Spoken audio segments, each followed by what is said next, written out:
One of the most challenging parts about teaching is grading, and grading fairly. You add a student to the mix who isn't yet proficient in English, and another level of complexity arises.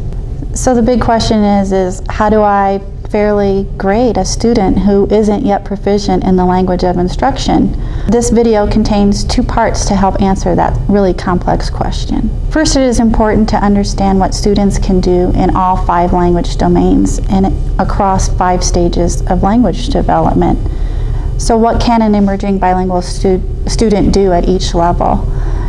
I recommend that you view the frequently asked question, what can students do, video. The WIDA Standards Framework has developed what they call can-do descriptors, and it shows what students can do at each stage of language development. Let's take a look at those. Let's compare what a language level 1 student, a student who is new to English, with that of a student who is more proficient, say at stage 5.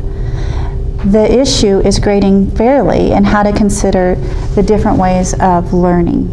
The issue in grading fairly is how to consider this different way of producing language in a classroom where all of the assessments are geared for a native English speaker. If we are not intentional, we end up measuring the amount of English a student has and not how much content they actually learned. Okay, let's pretend you are teaching a heterogeneous mixed language group in a social studies class and it's time to assess learning or grade. Most, if not all, of your instruction, materials, and assessments have been geared toward a native proficient English speaker. For your final, all students need to write a 6-paragraph essay and answer 20 multiple choice questions.